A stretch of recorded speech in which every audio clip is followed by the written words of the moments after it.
ఎలకదుర్తి ఎల్లమొస్తవా అని ఎక్కడ చూసినా కూడా గ్రామాల నుంచి మొదలుకొని పల్లె పట్టణం అంతా కూడా ఎలకదుర్తి వైపే దారులు వెళ్తున్నారు. సో ఇవాళ మనతో చర్చలో జాయిన్ అవుతున్నారు బీఆర్ఎస్ పార్టీ, అంటే నాటు టీఆర్ఎస్ పార్టీకి ఆవిర్భావం ఉన్నప్పుడు సభ్యులు, వ్యవస్థాపక సభ్యులు, తర్వాత మొన్నటిదాకా జలవనరుల శాఖ అభివృద్ధి సంస్థ చైర్మన్గా చేశారు మాజీ చైర్మన్ ప్రస్తుతం, అండ్ రాజకీయ విశ్లేషకులు వి ప్రకాష్ గారు, అలాగే బీఆర్ఎస్ పార్టీ సీనియర్ నాయకులు ఓ నరసింహారెడ్డి గారు అదే సభా ప్రాంగణం దగ్గర నుంచి మనకు లైవ్లో జాయిన్ అవుతున్నారు.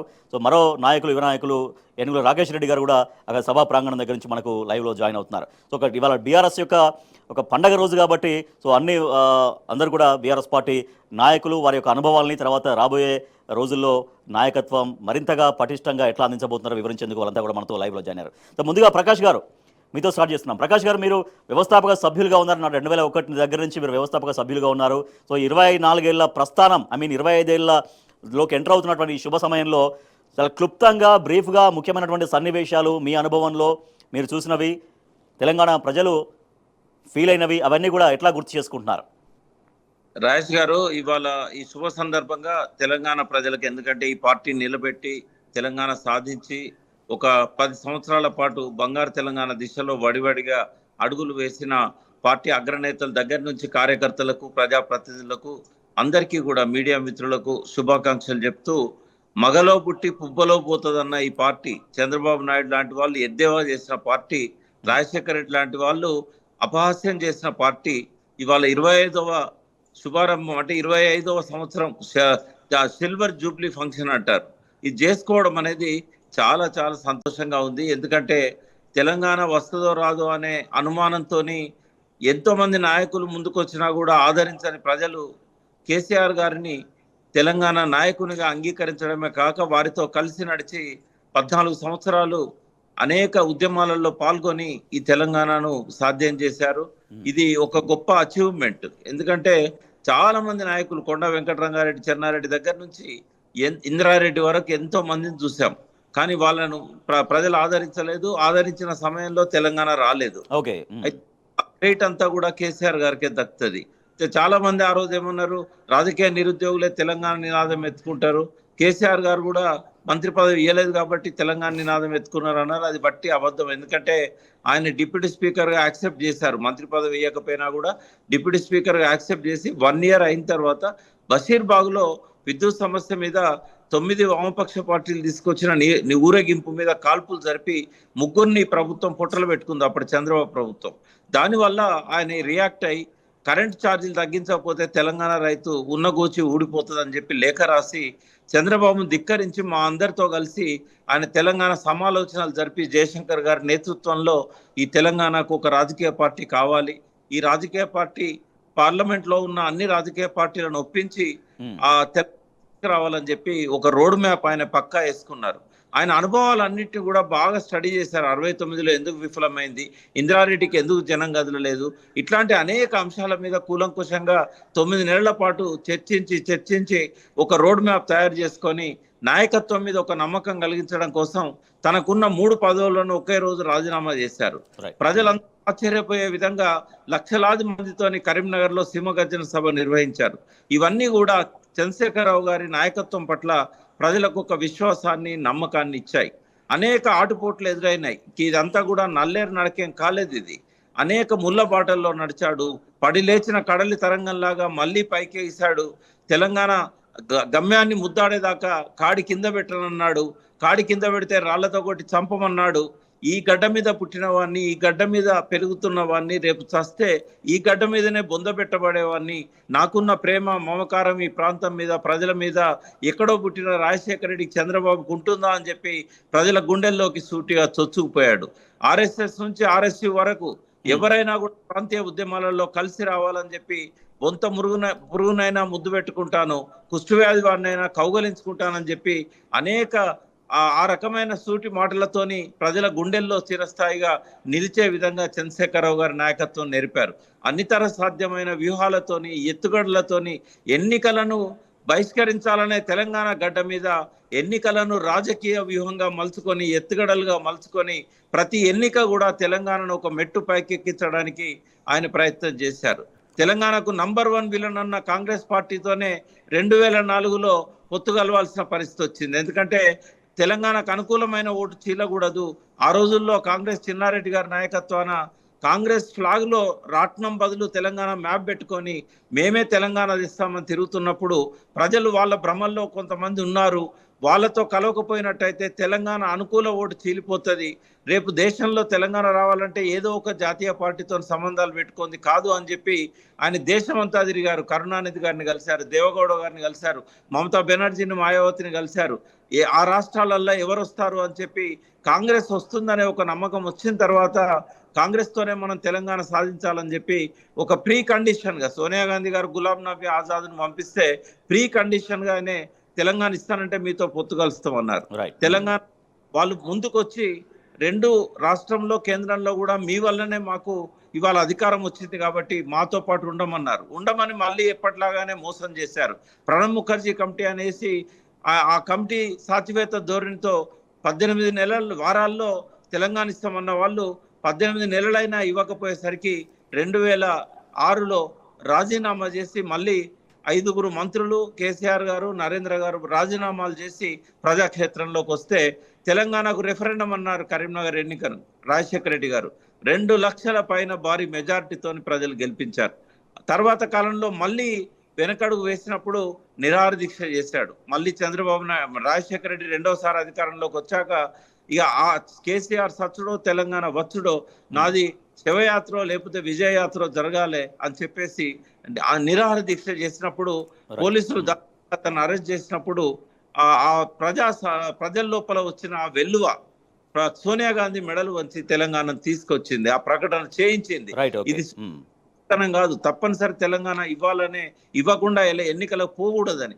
సరే జయశంకర్ గారిని మనం పోగొట్టుకున్నా కూడా కేసీఆర్ గారి సారథ్యంలోనే మనం తెలంగాణను సాధించుకున్న తెలంగాణను అనితర సాధ్యమైన రీతిలో ప్రపంచంలోనే అగ్రశ్రేణిగా, ఎందుకు ప్రపంచం అంటున్నానంటే కేవలం 9.5 సంవత్సరాల్లో. ఎస్ ప్రకాష్ గారు, ఓకే, అంటే ప్రభుత్వం వచ్చిన తర్వాత ఆ విజయాల గురించి మళ్ళీ మాట్లాడదాం. ఎస్ నరసింహారెడ్డి గారు, సో మీరు కూడా సాక్షిభూతంగా ఉన్నారు. బీఆర్ఎస్ ప్రస్థానం ఎట్లా సాగింది, అనేక ఆటుపోట్లు ఎట్లా ఎదుర్కొంది, కేసీఆర్ గారు ఉద్యమ నాయకుడిగా ఎట్లా అవమానాలు ఎదుర్కొన్నారు, గెలుపోవటంలో ఎట్లా చూశారు, తిరిగి ఆశ మళ్ళీ డ్రాప్ అయినాక కూడా మళ్ళీ ఆశ నిలబెట్టేటువంటి వ్యూహాలు ఎట్లా రచించారనేది కూడా, సో అవన్నీ కూడా మీ గమనంలో ఎట్లా ఉన్నాయి?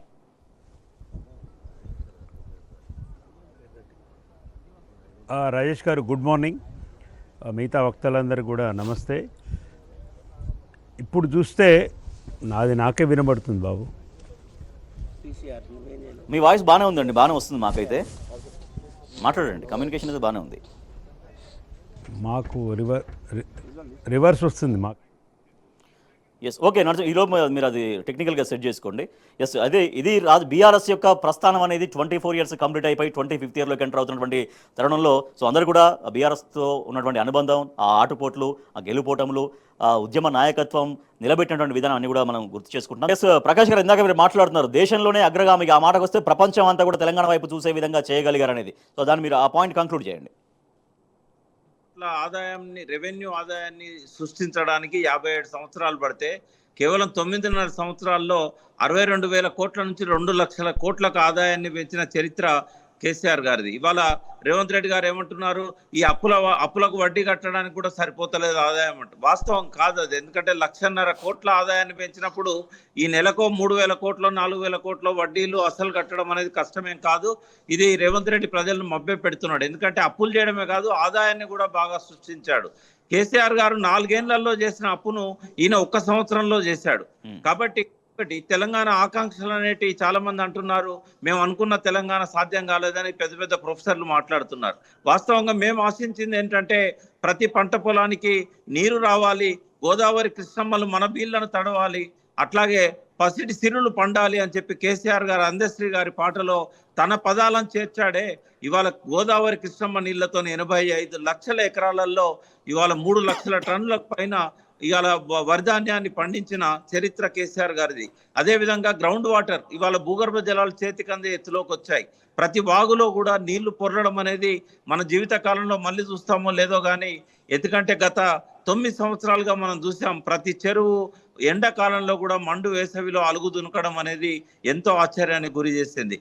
ఎన్నో రిజర్వాయర్లు తెలంగాణలో నిర్మించాడు. కాళేశ్వరం ప్రాజెక్టు వేస్ట్ అంటున్న వాళ్లకు ఒక చెంప పెట్టులాగా 60 లక్షల ఎకరాలు దాని ద్వారా ఈ 3 సంవత్సరాలలో సాగు చేయించిన చరిత్ర కేసీఆర్ గారిది. వాటిని అర్థం చేసుకోలేక పిచ్చి బాగుతున్నారు. సో ఇవన్నీ ఈ ఫలితాలన్నీ కూడా మన తెలంగాణ గర్వించదగ్గ ఫలితాలు. నెత్రోడని తెలంగాణ కావాలి, హరిత తెలంగాణ కావాలన్నాడు. 300 కోట్ల మొక్కలను పెంచాడు. నెత్రోడిన తెలంగాణలో ఒక్క ఎన్కౌంటర్ కూడా లేకుండా చేశాడు. పౌర హక్కులు లేవు, ప్రజాస్వామ్య హక్కులు లేవని గోలబెడుతున్న వాళ్లకు ఈ 9.5 సంవత్సరాల అనుభవాన్ని గతంతో చూడమని చెప్తున్నాం. ఈ శతాబ్దం విజయాలది. ఈ శతాబ్దం శుభారంభానికి కేసీఆర్ గారు ఆవిష్కరించారు. వారు ధన్యులు, వారి తల్లిదండ్రులు చరితార్థులు. ఎప్పటికీ కూడా ప్రజల గుండెల్లో కేసీఆర్ గారు నమోదు చేసిన విజయాలన్నీ కూడా చిరస్థాయి ఉంటాయి. రైట్ ప్రకాష్ గారు, thank you so much. Prakash గారు, మీరు మాతో జాయిన్ అయినందుకు thank you so much. S Narasimha Reddy గారు, మీరు సాక్షిభూతంగా ఉన్నారు. టీఆర్ఎస్గా ఉన్న దగ్గర నుంచి ఆ ప్రస్థానము, గెలుపోటములు, అపజయాలు, జయాలు ఇవన్నీ కూడా. సో మీ కళ్ళ ముందు మీకున్నటువంటి అనుభవాలు, జ్ఞాపకాలు, ప్రజలు సపోర్ట్గా నిలిచినటువంటి క్షణాలు ఇవన్నీ కూడా ఎట్లా గుర్తు చేసుకోవచ్చు? ఈరోజు ఇక్కడ ఈ సభా వేదిక దగ్గర చూస్తుంటే మనకు మొత్తం తెలంగాణలో ప్రతి గ్రామంలో, ప్రతి టౌన్లో, అన్నిటిలో ఇవాళ ఈ సభ గురించి, రైతోత్సవ సభ గురించి, వరంగల్ ఎల్కతుర్తి సభ గురించే చర్చ నడుస్తుంది. ఈనాడు పెద్ద ఎత్తున లక్షలాది మంది కేసీఆర్ గారు ఏం మాట్లాడుతారో వినటానికి, చూడటానికి రైతులు కావచ్చు, మహిళలు కావచ్చు పెద్ద ఎత్తున గ్రామాల నుంచి తరులుతున్నారు. మేము పెట్టిన వెహికల్స్ కూడా ఏవి సరిపోవట్లేదు. ప్రతి గ్రామం నుంచి కూడా వెహికల్స్ పెంచమని మాకు ఫోన్లు వస్తున్నాయి. ఈనాడు ఈ సభ విజయవంతం కావడం అనేది ఆల్రెడీ డిసైడ్ అయిపోయిన అంశంగా మనకు కనిపిస్తుంది. రాజేష్ గారు, ఈ రైతోత్సవ సందర్భంగా టీఆర్ఎస్ కావచ్చు, ఇప్పుడు బీఆర్ఎస్ యొక్క ప్రస్థానం మనం పరిశీలిస్తే 24 సంవత్సరాలు అయిపోయి 25వ సంవత్సరంలో అడుగుతున్న పరిస్థితి మనకు కనిపిస్తుంది. ఈ 24 ఏళ్ల రాజకీయ ప్రస్థానం చూస్తే మనం 3 దశలుగా ఈ టీఆర్ఎస్ బీఆర్ఎస్ ప్రస్థానాన్ని చూడొచ్చు. 2001 నుంచి 2014 వరకు ఉద్యమ పార్టీగా, రాజకీయ పార్టీగా తెలంగాణ సాధించిన పార్టీగా, సాధించిన నాయకుడిగా కేసీఆర్ గారికి దేశ చరిత్రలోనే ఒక ఎదురులేని నాయకుడిగా మనకు కనిపిస్తుంది.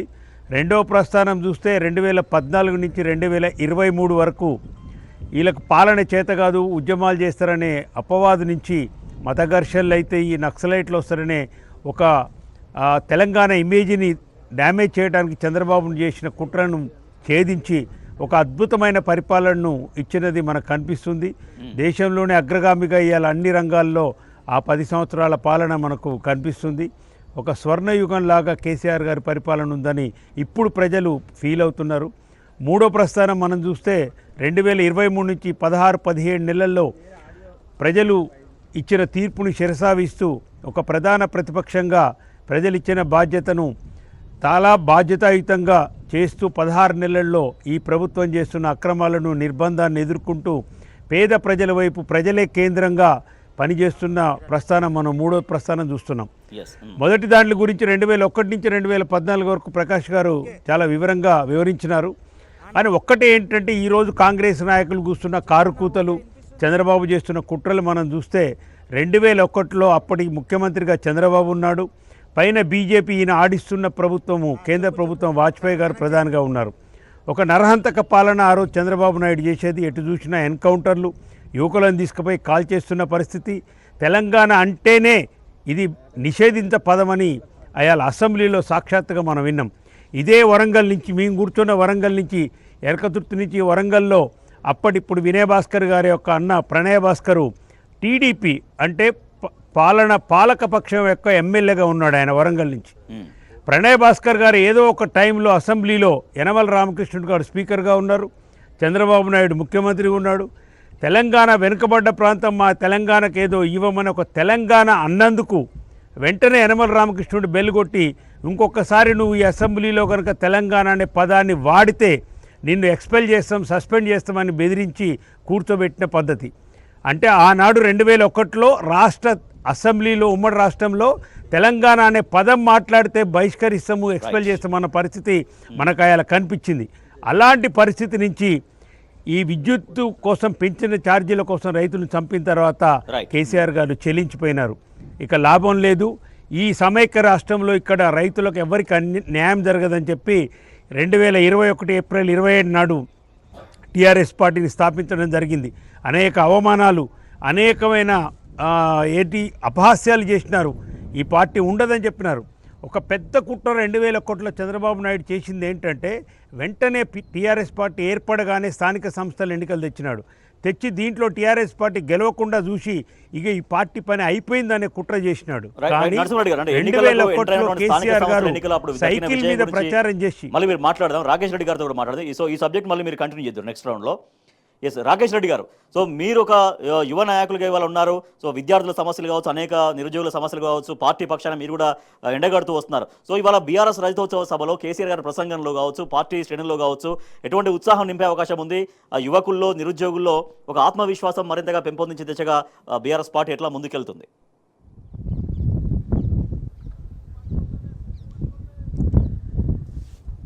అంటే 10 ఏళ్ల కేసీఆర్ గారి పాలన చూసిన తర్వాత కాంగ్రెస్ పార్టీ మార్పు పేరు మీద 6 గ్యారంటీలు, 420 హామీలు ఇచ్చి ప్రజల్ని మభ్యపెట్టేటువంటి ఒక ప్రయత్నం చేయగా, ప్రజలు కూడా 10 సంవత్సరాల పాటు కేసీఆర్ గారికి అవకాశం ఇచ్చడం, ఒక్కసారి కాంగ్రెస్ పార్టీకి అవకాశం ఇద్దామనేటువంటి ధోరణిలో వాళ్ళు ఓట్లు వేసి కాంగ్రెస్ పార్టీని గెలిపిస్తే, తిరిగి 16 నెలల తర్వాత చూస్తే 6 గ్యారంటీల గగనామం, ప్రజలకు పంగనామం, రాష్ట్రం అంతా ఆగమాగం. ఇటువంటి ఈ నేపథ్యంలో బీఆర్ఎస్ పార్టీ రజతోత్సవము ఒక ఆశాకిరణంగా ఈరోజు ప్రజలకు కనబడతా ఉంది. అంటే కేసీఆర్ గారి తెలంగాణ రాష్ట్రానికి ఎన్నటికైనా శ్రీరామ రక్ష, బీఆర్ఎస్ పార్టీ మాత్రమే తెలంగాణ ప్రయోజనాలను కాపాడుతుంది, ఈ ప్రాంతాన్ని అభివృద్ధి చేయగలుగుతుందని చెప్పి ప్రజలు బలంగా నమ్ముతున్నటువంటి నేపథ్యంలోనే ఈ సభ జరగడం నిజంగా ఒక అదృష్టం అని భావించాలి. అందుకనే దీన్ని సభగా ఎవరు చూడడం లేదు. ఇది ఒక సమ్మక్క సారక్క జాతరలాగా, ఒక దసరా పండుగలా, ఒక కన్నుల పండుగలాగా జరుపుకోవాలని చెప్పి అందరూ భావిస్తూ ఉన్నారు. మన గత వారం రోజుల నుండి మనం చూస్తూ ఉన్నాం. అటు సూర్యాపేట నుంచి ఎడ్ల బండ్ల ద్వారా వస్తూ ఉన్నారు, ఇటు హైదరాబాద్ నుంచి అంబాసిడర్ కార్ల ద్వారా వస్తూ ఉన్నారు, వరంగల్లో అనేక ప్రాంతాల నుండి సైకిల్ ర్యాలీగా వస్తూ ఉన్నారు, చుట్టుపక్కల హుస్నాబాద్, హుజురాబాద్, ఇటు వర్ధనపేట గ్రామాల నుంచి వెళ్ళి కొంతమంది పాదయాత్రగా వస్తూ ఉన్నారు. ఈరోజు పెద్ద ఎత్తున బస్సుల ద్వారా, కార్ల ద్వారా వచ్చేటువంటి అవకాశం, అంటే ఎవరికి తోచిన విధంగా వాళ్ళు ఎట్లా వీలైతే అట్లా వచ్చేటువంటి ఒక ప్రయత్నం చేస్తున్నారు. ఏ విధంగానైతే మనకు జాతరలో రాష్ట్ర నలుమూలల నుండి సమ్మక్క సారక్క ఆ దేవస్థానానికి చేరాలని చెప్పి ప్రయత్నం చేస్తారో, ఆ రకంగా ప్రజలు ఈరోజు బీఆర్ఎస్ పార్టీ రజతోత్సవాన్ని ఒక పోరాట ఉత్సవంగా, ఒక ఉద్యమంగా మలచాలనేటువంటి ఒక ఆలోచనలో ఉన్నారు. అయితే ఉద్యమాన్ని ఉత్సవంగా మలచడం బీఆర్ఎస్ పార్టీకి తెలుసు, ఉద్యమాన్ని ఉత్సవంగా మలచడం కూడా బీఆర్ఎస్ పార్టీకి తెలుసు. ఈ బీఆర్ఎస్ పార్టీ రజతోత్సవాన్ని ఒక ఉత్సవంగా జరుపుకుంటూనే ఆ ఉత్సవాన్ని ఒక ఇంధనంగా తయారు చేసుకొని, ఆ ఇంధనం ద్వారా ఉద్యమాన్ని తయారు చేయాలనేటువంటి ఆలోచనలో ఈరోజు ప్రజలు ఉన్నటువంటి నేపథ్యంలో ఈ సభ జరుగుతూ ఉంది. లక్షలాది మంది వస్తున్నామంటూ, మేము వస్తామంటూ ఇప్పటికే మా నాయకులకు, కార్యకర్తలకు అందరికీ కూడా వారు సమాచారాన్ని చేరవేయడం జరిగింది. మీరు గమనించినట్టయితే కాంగ్రెస్ ప్రభుత్వం వచ్చిన దగ్గర నుండి హైడ్రా విషయంలో కానీ, మూసీ విషయంలో కానీ, లగ్చర్ల విషయంలో కానీ, గురుకుల విద్యార్థుల విషయంలో కానీ, గ్రూప్ 1 విషయంలో కానీ, జియో 46 విషయంలో కానీ, జియో 29 విషయంలో కానీ, గ్రూప్ 1 విషయంలో కానీ, లేదా రైతు బంధు, రుణమాఫీ, ఈ రకంగా ఏ ప్రజా సమస్య తీసుకున్నా కూడా ఆ సమస్య పైన కొట్లాడింది, నిక్కచ్చిగా నిలబడ్డది కేవలం బీఆర్ఎస్ పార్టీ మాత్రమే. ఆ కృతజ్ఞతతోనే ఈరోజు పెద్ద ఎత్తున ఇక్కడికి రావాలనుకుంటున్నారు. ఆగమైనటువంటి ఆటో వాళ్లకు అభయహస్తం అందించే విధంగా, రందిపడుతున్నటువంటి రైతుల చేత రణభేరి మోగించే విధంగా, ఛిద్రమవుతున్నటువంటి చేనేతలకు ఒక ఆశను చిగురింపజేసే విధంగా, బిక్కుబిక్కుమంటూ బతుకులెల్లదీస్తున్నటువంటి బీదలకు భరోసానిచ్చే విధంగా, కుదేలైనటువంటి రియల్ ఎస్టేట్కు గుండె ధైర్యాన్ని ఇచ్చే విధంగా, విశ్వాసం కోల్పోయినటువంటి వ్యాపారస్తులకు విశ్వాసం కల్పించే విధంగా కేసీఆర్ గారి స్పీచ్ ఉంటుంది అని చెప్పి చాలామంది వెయిట్ చేస్తూ ఉన్నారు. కోట్ల మందిని కదిలించేది, ఏకం చేసేది కేసీఆర్ గారి మాట కాబట్టి ఆ మాట కోసం ఇది ఈరోజు యావత్ తెలంగాణ వేచి చూస్తున్నటువంటి నేపథ్యంలో రైట్ రాకేష్ సో తప్పకుండా ఈ ప్రజల సభ పక్షాన ప్రజల పక్షాన విజయవంతం బీఆర్ఎస్ పార్టీ కాబోతుందని చెప్పి ఈరోజు ఉంటుంది అందరూ ప్రజా సమస్యల్ని ఎండగడుతూ ఉంటుంది కాబట్టి ఇవాళ అదంతా కూడా ప్రజాస్పందన బీఆర్ఎస్ బహిరంగ సభ సక్సెస్ కావడం కోసం మరింతగా దోహదం పడుతుందని చెప్తున్నారు బీఆర్ఎస్ నాయకులు. గులాబీ జెండాల రేపరేపలతోటి పల్లె పట్టణం తేడా లేకుండా దారులన్నీ కూడా ఎలకతుర్తి వైపే వెళుతున్నాయి. ఎలకతుర్తి ఎల్లమొస్తావా అంటూ జనం ఒకరికొకరు నడుచుకుంటూ అంటే కదులుతూ ఎలకతుర్తి సభకు చేరుకుంటున్నారు. ఎలకతుర్తి సభ విజయవంతం అవుతుంది అనుకున్న సంఖ్య కంటే మించి వస్తారు, అయినా కూడా సూపర్ సక్సెస్ చేస్తామంటూ బీఆర్ఎస్ పార్టీ స్పష్టం చేస్తుంది. నరసింహారెడ్డి గారు ఇందాక మీరు మాట్లాడుతూ 2001 సమయంలో స్థానిక సంస్థల ఎన్నికల్లో అంటే మొట్టమొదటిసారి ఎన్నికల ప్రక్రియలోకి దిగినటువంటి ఆ రోజులు, ప్రజలు అదే ఫీడ్బ్యాక్ టీఆర్ఎస్ పార్టీకి ఇచ్చినటువంటి రోజులు, ప్రజలు మమేకమైనటువంటి రోజుల గురించి ఇందాక మీరు మాట్లాడుతున్నారు. ఆ రోజు చంద్రబాబు చేసిన కుట్ర ఏంటంటే స్థానిక సంస్థల ఎన్నికల్లో పెట్టేసి టీఆర్ఎస్ని ఖతం చేయాలి, ఈ పార్టీ పని అయిపోయిందనే ఉద్దేశంలో జరిగిన కుట్రలో ఆయన స్థానిక సంస్థల ఎన్నికలు పెడితే ఇగో ఇప్పుడు నేనేసుకున్న జెండాని ఈ జెండానే కేసీఆర్ గారు మెడలో వేసుకొని సైకిల్ మీద ప్రయాణం చేసి అప్పుడు ఇంకా కారు గుర్తు కూడా రాలేదు టీఆర్ఎస్ పార్టీకి, రైతు పట్టిన నాగలి గుర్తు మీద పోటీ చేసి 2 జెడ్పీ చైర్మన్లు కరీంనగర్ నిజామాబాదు జెడ్పీ చైర్మన్లను కైవసం చేసుకున్న ఘనత, అట్లాంటి ఘనతను అందించిన నాయకుడు కేసీఆర్ గారుగా గుర్తించాలి. అప్పటికే ప్రజల్లో చర్చ మొదలైంది, కేసీఆర్ గారి మీద నమ్మకం పెరిగింది. వందలాది మంది వేలాది మంది సర్పంచులు గెలిచినారు, ఎంపీటీసీలు గెలిచినారు, 2 జెడ్పీ చైర్మన్లను కూడా కైవసం చేసుకోవడం జరిగింది. అంటే చంద్రబాబు కుట్ర ఆ రోజు నుంచి పార్టీ పుట్టిన కానించే గొంతు బిసికి సంపాలనే కుట్ర చంద్రబాబు చేసిండనేది మనకు స్పష్టంగా అర్థమవుతుంది. 2004 ఎన్నికలు వచ్చినాయి, కాంగ్రెస్తో పొత్తు పెట్టుకొని కామన్ మినిమం ప్రోగ్రాంలో రాష్ట్రపతి చేత ఉభయ సభలు ప్రసంగించే దాంట్లో కామన్ మినిమం ప్రోగ్రాంలో తెలంగాణ ఇస్తామని ప్రకటింపజేసిన ఘనత కేసీఆర్ గారిది. పదవుల కోసం ఆయన కేంద్ర మంత్రి పదవి 6 నెలలు పోర్ట్ఫోలియో లేకుండా ఉండి చేసిన దాంట్లో 36 పార్టీల యొక్క సమ్మతి ఆ అంగీకార పత్రాన్ని తీసుకొచ్చి ప్రణబ్ ముఖర్జీ గారికి ఇచ్చిన ఘనత కేసీఆర్ గారిది. ఈ విషయం ఎందుకు చెప్పవలసి వస్తుంది రాజేష్ గారు అంటే మేమిచ్చినాం కానీ కాంగ్రెస్ ఏదైతే చెప్తుందో ఆనాటి బలాబలాలు మనం పరిశీలిద్దాం. ఆనాడు యూపీఏ గవర్నమెంట్ 1 ఏర్పడ్డప్పుడు ఆనాడు కాంగ్రెస్ బలము 148, 150 కంటే ఎక్కువ లేదు. వీళ్ళు చేసిన 310, 320 మిగతా సంఖ్య అంతా కూడా మిగతా పార్టీలు యూపీఏ అలయన్స్ పార్టీలకు సంబంధించిన వాళ్ళందరూ కూడా కలుపుకొని ఆ గవర్నమెంట్ ఫామ్ చేశారు. మేము ఒప్పుకుంటే కాదు కదా మిగతా వాళ్ళు కూడా ఒప్పుకోవాలని డిలే చేస్తున్న సందర్భంలో ప్రతి వాళ్ళ ఇంటికి వెళ్ళి 1కి 10 సార్లు కలిసి తెలంగాణ రాష్ట్రం ఎట్లా దోపిడీకి గురవుతుందో వాళ్ళందరికీ చెప్పి ఈ రాష్ట్ర ఆవిష్కరణ అవసరాన్ని వాళ్ళకి చెప్పి వాళ్ళ దగ్గర నుంచి అన్నీ తెచ్చి 36 పార్టీల లెటర్లు తెచ్చి వాళ్ళకి ఇచ్చినారు. అయినా కానీ 2006 వరకు ఇకపోతే మళ్ళీ రాజీనామా చేసిండ్రు. ఎన్నో ఒడిదుడుకులు కింద పడ్డది, లేచింది, పార్టీ మళ్ళీ జరిగింది. 2009 ప్రస్థానం కూడా మీరు చూస్తే అలే మళ్ళీ టీడీపీతో పొత్తు పెట్టుకోవడం జరిగింది. ఏది చేసినా కానీ తెలంగాణ కోసమే అని చెప్పినాడు కేసీఆర్ గారు. కాబట్టి ఈ విధంగా మీరు ప్రస్థానం చూసినప్పుడు 2009 నవంబర్ వరకు చూసిగా లాభం లేదు. తెలంగాణలో ఏ ఒక్కరు కూడా ప్రాణత్యాగం చేయకూడదు, పోతే నా ప్రాణం పోవాలి కానీ వేరే విద్యార్థులు కానీ ఎవరు కూడా ప్రాణాలు తీసుకోవాల్సిన అవసరం లేదు. ఒక్క రక్త బొట్టు కూడా కింద పడకూడదు. అంబేద్కర్ గారు సూచించిన ఆర్టికల్ 3ని ముందు పెట్టుకొని మహాత్మా గాంధీ గారు సూచించిన పోరాటాన్ని చేతిలో పెట్టుకొని అహింసా పద్ధతిలో ఈ రాష్ట్రాన్ని సాధించాలని ఇక ఈ పాలకులు కదలనని చెప్పి తన ప్రాణాన్ని పణంగా పెట్టి నవంబర్లో చేసిన ఆమర నిరాహార దీక్ష పార్లమెంట్ కూడా అప్పుడు జరుగుతుంది. ఆ సందర్భంగా కాంగ్రెస్ పార్టీ యొక్క యూపీ అలయన్స్ పార్టీలు కాంగ్రెస్ మీద ప్రెషర్ తెచ్చినాయి. ఒక కేంద్ర మాజీ మంత్రి, అది ఒక పార్లమెంటు సభ్యుడు, మహబూబ్నగర్ నుంచి పార్లమెంటు సభ్యుడిగా ఉన్నాడు ఆయన ప్రాణత్యాగం చేసి మీరు కామన్ మినిమం ప్రోగ్రాంలో పెట్టినరు, మీరు ఎందుకు తెలంగాణ ఇవ్వట్లేరు, మీరు బిల్లు పెట్టండి, మేము మద్దతు ఇస్తామని కాంగ్రెస్ పార్టీ మీద ఒత్తిడి తెచ్చిన తర్వాత డిసెంబర్ 9, 2009లో చిదంబరం ప్రకటన చేసినాడు. తెలంగాణ వచ్చిందని అందరం సంతోషపడ్డాం.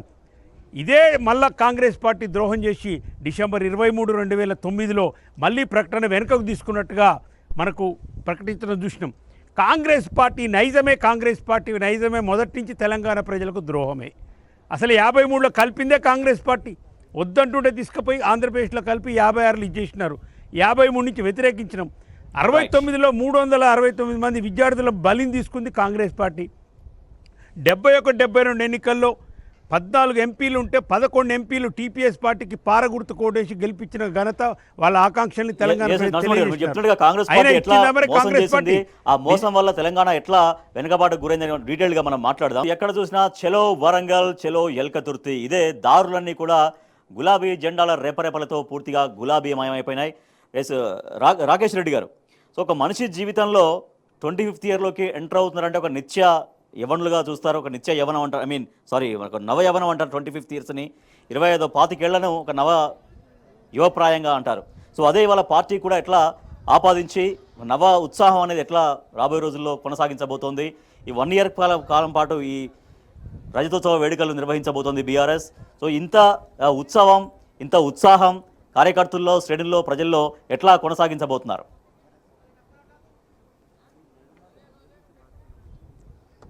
ఒక పార్టీ పెట్టడము, ఆ పార్టీని ఎస్టాబ్లిష్ చేయడము, అది ప్రజలు ఓన్ చేసుకునేలా చేయడం అనేది అది సామాన్యమైనటువంటి విషయం కాదు. మనకు భారతదేశంలో రాజకీయ క్షేత్రంలో అనేక పార్టీలు పుట్టినాయి, కానీ నిలదొక్కున్నటువంటి పార్టీలు అతి తక్కువ. ముఖ్యంగా మన తెలుగు రాష్ట్రాల్లో మనం చూసినట్టయితే ఎంతోమంది ఎన్నో పార్టీలు పెట్టినా కూడా చివరకు మిగిలినవి కేవలం బీఆర్ఎస్ పార్టీ, తెలుగుదేశం పార్టీ మాత్రమే. ప్రజలు ఓన్ చేసుకున్నారు ఈ పార్టీని. ఎట్టి పనికైనా మట్టి పనికైనా మనవాడు కావాలని అనుకుంటారు. కాబట్టి ఈ బీఆర్ఎస్ పార్టీ ఇది మన ఇంటి పార్టీ, ఇది మన పార్టీ అని భావించి ప్రజలు ఓన్ చేసుకున్నారు. కాబట్టి ఈ 25 ఏళ్ల ప్రస్థానం అత్యంత విజయవంతంగా కొనసాగింది. అది ఉద్యమమైనా, పరిపాలన అయినా, ప్రతిపక్షమైనా ఏ పాత్ర ఇచ్చినా కూడా ఆ పాత్రలో అద్భుతంగా ఒదిగి ప్రజల కోసం నిక్కచ్చిగా నిలబడడం అనేది అది బీఆర్ఎస్ పార్టీ తత్వంగా మారిపోయింది. దానివల్లనే రాష్ట్రంలో ఇన్ని లక్షల మంది సభ్యత్వం కలిగినటువంటి ఒక పార్టీగా బీఆర్ఎస్ పార్టీ విరాజిల్లింది. మీరు అన్నట్టుగా 25 ఏళ్ల యువకుడు ఏ విధంగా ఒక ఉత్సాహంతో, ఒక ఎనర్జీతోని వారు ముందుకెళ్తూ ఉంటారో ఆ రకంగానే బీఆర్ఎస్ పార్టీ కూడా ఒక నూతన ఉత్సాహంతో, ఉత్తేజంతో ప్రజలకు అంకితమై పనిచేస్తున్నటువంటి పరిస్థితి ఉంది. ఈ బీఆర్ఎస్ రజతోత్సవం అనేది ఇది అందుకనే ప్రజల ఉత్సవంగా మారింది. ప్రజల ఉత్సవంగా మారింది కాబట్టి ఈరోజు గ్రామస్థాయి సమావేశం పెట్టినా, మండల స్థాయి సమావేశం పెట్టినా, నియోజకవర్గ స్థాయి సమావేశం పెట్టినా కూడా మీరు పెట్టినటువంటి వాహనాలు సరిపోవు, ప్రజలు పెద్ద ఎత్తున వస్తామంటున్నారు, స్వచ్ఛందంగా వస్తాం, మాకు ఒక వెహికల్ పెట్టండి, ఎందుకంటే చాలా దూర ప్రాంతం కాబట్టి మాకు ఒక వాహనం అందజేస్తే సరిపోతుంది, మేము వస్తామని చెప్పేసి ప్రజలు పెద్ద ఎత్తున ఈరోజు నినదిస్తున్నారు. కాబట్టి సాధ్యమైనన్ని ఏర్పాట్లు బీఆర్ఎస్ పార్టీ పక్షాన నాయకులు నియోజకవర్గ స్థాయిలో, మండల స్థాయిలో ఏర్పాట్లు చేయడం జరిగింది. ఇక్కడ సభాస్థలి కూడా చూసినట్టయితే నిజంగా ఒక జాతరను తలపిస్తూ ఉంది. ఒక జాతరనే అసలు ఈ ప్రాంగణము, ఈ సభా ప్రాంగణం ఎంతవరకు ఉన్నదో కనుచూపు మేర కూడా కనబడకుండా ఉన్నది. అసలు 1500 ఎకరాల్లో ఈ ప్రాంగణం అంటే ఇది సామాన్యమైనటువంటి ఒక విషయం కాదు. 48 గంటల్లో, అంటే ఈ ఎలకతుర్తిలో సభ పెడతామని చెప్పగానే 48 గంటల్లో ఎలకతుర్తి చుట్టుపక్కల ఉన్నటువంటి 4-5 గ్రామాలకు చెందినటువంటి రైతులు స్వచ్ఛందంగా తమ స్వహస్తాలతోని సంతకాలు చేసి మరి ఈ భూమి మాకు అప్పచెప్తే ఇక్కడ స్థానిక నాయకులు వరంగల్, అదేవిధంగా కరీంనగర్ సంబంధించిన నాయకులందరూ కూడా పూర్తిగా నిమగ్నమై, వాళ్ళతో పాటు స్థానికులు కేసీఆర్ గారు వస్తామంటే మేము స్వాగతం పలుకుతాము, మేము సైతము ఈ మొత్తం ఏర్పాట్లో నిమగ్నమవుతామని స్వచ్ఛందంగా వాళ్ళు కూడా వాళ్ళు సహకారం అందించినటువంటి పరిస్థితిని చూస్తూ ఉంటే నిజంగా చాలా సంతోషంగా ఉంది. చాలా అతి తక్కువ పార్టీలో మాత్రమే ఈ రకమైనటువంటి ఒక వాతావరణం ఉంటుంది. బీఆర్ఎస్ పార్టీని ప్రజలు కంప్లీట్గా ఇది మా ఇంటి పార్టీ, మా పార్టీ అని ఓన్ చేసుకోవడం వల్లనే మరి ఆ రకమైనటువంటి ఒక ఉత్సాహ వాతావరణము నెలకొన్న. ఈ రకమైనటువంటి ఏర్పాట్లు మేము ఎంత పార్టీ తలుచుకున్నా ఇది సాధ్యం కాదు. ఇది ప్రజలు తలుచుకున్నారు కాబట్టి ప్రజల ఉత్సవంగా జరుపుకోవాలనుకుంటున్నారు అంటే ఈ రకమైనటువంటి ఏర్పాట్లు సాధ్యమైనవి. ఎస్ రాకేష్ రెడ్డి. సో నరసింహారెడ్డి గారు, ఇందాక మీరు మాట్లాడుతూ కాంగ్రెస్ మొదటి నుంచి కాంగ్రెస్ పార్టీ తెలంగాణను ఎట్లా మోసం చేస్తూ వచ్చింది, ఉమ్మడి రాష్ట్రంలో ఉన్నప్పటికీ కూడా తెలంగాణ ప్రాంతాన్ని ఎట్లా విస్మరిస్తూ వచ్చింది, ఉద్యమాన్ని ఏ రకంగా కూడా అణిచివేసే ప్రయత్నం చేసింది అనేది మీరు వివరిస్తున్నారు గతంలో అనేక సందర్భాలకు సంబంధించి. వాస్తవానికి మీరు ఆలోచిస్తే ఇప్పుడు తెలంగాణ విషయంలో, తెలంగాణ ప్రజల ఆకాంక్షల విషయంలో మొదటి నుంచి కూడా నెహ్రూ గారి దగ్గర నుంచి మొన్నటి సోనియా గాంధీ గారి దగ్గర వరకు కూడా ద్రోహమే కాంగ్రెస్ చరిత్ర. 56లో కలిపినారు, 69లో చంపినారు, 71 ఎన్నికల్లో 11 ఎంపీ సీట్లు గెలిపిస్తే ఆ రోజు కూడా మళ్ళీ పక్కన పెట్టినారు. 2009లో కూడా మళ్ళీ ఇచ్చిన తెలంగాణను మళ్ళీ వెనుకకు తీసుకొని మళ్ళీ శ్రీకృష్ణ కమిషన్ అని ఒకటి తగలబెట్టినారు. అంటే మీరు చెప్తున్నారుగా మేమిచ్చినామంటే మీరు ఇయ్యలేదు. రాజకీయ అనివార్యత, తెలంగాణ ప్రజల పోరాటం, కేసీఆర్ గారి ఆమర నిరాహార దీక్ష, కేసీఆర్ గారి యొక్క పోరాట పటిమ మీ మెడలు వంచి ఈ తెలంగాణ సాధించుకున్నాం. ఇచ్చినం అనేది ఉండదు ఎప్పుడైనా కానీ, రాష్ట్రం సాధించుకున్నదే. బ్రిటిష్ వాళ్ళ నుంచి కూడా స్వాతంత్రం కొట్లాడి సాధించుకున్నాం. మరి దేశ స్వాతంత్ర బిల్లు బ్రిటిష్ పార్లమెంట్లో పాస్ అయిపోయింది. మరి ఇచ్చిన వారికి ఇస్తే ఇలా బ్రిటిష్ వాళ్ళని పొగడాలి మనం. మహాత్మా గాంధీని పక్కన పెట్టాలి, సుభాష్ చంద్రబోస్ని పక్కన పెట్టాలి, అందరిని పక్కన పెట్టవలసి వస్తుంది. కాంగ్రెస్ మొత్తం చరిత్ర రాజేష్ గారు తెలంగాణ పట్ల అప్పటి నుంచి ఇప్పటికి రేవంత్ రెడ్డి పరిపాలన వరకు, నెహ్రూ నుంచి రేవంత్ రెడ్డి వరకు మొత్తం తెలంగాణ పట్ల ద్రోహ చరిత్రే కనిపిస్తుంది. కానీ ఎక్కడ కూడా తెలంగాణ ప్రజల మీద వీళ్ళకు ప్రేమ లేదు, తెలంగాణ ఆకాంక్షల పట్ల వీళ్ళకు గౌరవం లేదు. ఇంకొక పార్టీ బీజేపీ పార్టీ కూడా ఈ సందర్భంగా జాతీయ పార్టీ కాబట్టి తెచ్చుకోవాలి. రాష్ట్రం రాకముందు ఇచ్చేంత వరకు కాంగ్రెస్ పార్టీ ద్రోహ చరిత్ర, వచ్చిన తర్వాత రాష్ట్రం ఏర్పడిన తర్వాత బీజేపీది మొత్తం కూడా తెలంగాణకు ద్రోహ చరిత్ర మాత్రమే. అసలు తెలంగాణ ఏర్పాటు, తెలంగాణ ఉనికినే ప్రధానమంత్రి మోడీ గారు పార్లమెంట్లో మిగతా మీటింగులలో తల్లిని చంపి బిడ్డను బయటికి తీసినన్నారు. ఏం మాట్లాడుతున్నారండి మీరు? ఏ తల్లిని చంపి ఏ బిడ్డను బయటికి తీసినావో చెప్పండి ఇప్పుడు. ఇది బీజేపీ ద్రోహ చరిత్ర. తెలంగాణ పట్ల మీకున్న ఎంత నిస్సిగ్గుగా మీరు బయట పెట్టుకున్నారు. అమిత్ షా గారు సాక్షాత్ పార్లమెంట్లో 370 ఆర్టికల్ రద్దు సందర్భంగా మాట్లాడుతూ తెలంగాణలాగా మేము చీకటి బిల్లులు పాస్ చేయలేదని అన్నాడు. అంటే తెలంగాణ బిల్లు మీకు ఒక చీకటి బిల్లుగా కనిపిస్తుంది, డోర్లేసి తలుపులేసి చేసినని ఆయన వ్యాఖ్యానించినాడు. ఇది బీజేపీ నాయకుల, అగ్రనాయకుల యొక్క తెలంగాణ పట్ల వైఖరి అనేది తెలంగాణ ప్రజలు ఈ సభ సందర్భంగా గుర్తు చేసుకోవాలి. రైట్. ఇవాళ కొంతమంది మాట్లాడుతున్నారు టీఆర్ఎస్ సభ, బీఆర్ఎస్ సభ అని. మీకెందుకురా నాయన? కేసీఆర్ సభ ఇది. ఇగో ఈ గులాబీ జెండా సభ, ఇది సభ. కేసీఆర్ లక్షలాది మంది వస్తుర్రు. మీకు అప్పుడే వణుకు పుడుతుంది. ఎందుకు? ఇంకా కేసీఆర్ గారు మాట్లాడడానికి కొన్ని గంటల టైం ఉంది. రేపటి నుంచి చూడండి తెలంగాణలో విజృంభణ ఎట్లుంటుంది, తెలంగాణ ప్రజలు మిమ్మల్ని ఎట్లా నిలదీస్తారు ఊర్లలోకి పోతే అనేది రేపు ఇంకొక కొన్ని గంటలలో మీకు తెలవబోతుందిగా గుర్తుంచుకోవాలి కాంగ్రెస్ నాయకులు. రైట్. ఇక టీఆర్ఎస్ సభన, బీఆర్ఎస్ సభన అంటూ లేవనెత్తుతున్న ప్రశ్నలకు కూడా సమాధానం చెప్తున్నారు బీఆర్ఎస్ నాయకులు. ఇది టీఆర్ఎస్ సభ, టీఆర్ఎస్ ఆవిర్భావం చెంది బీఆర్ఎస్ సభ. కానీ ఇవాళ టీఆర్ఎస్ సభన, బీఆర్ఎస్ సభ కాదు, ఇది కేసీఆర్ సభ, గులాబీ జెండా సభ, ప్రజల సభగా బీఆర్ఎస్ పార్టీ స్పష్టం చేస్తోంది.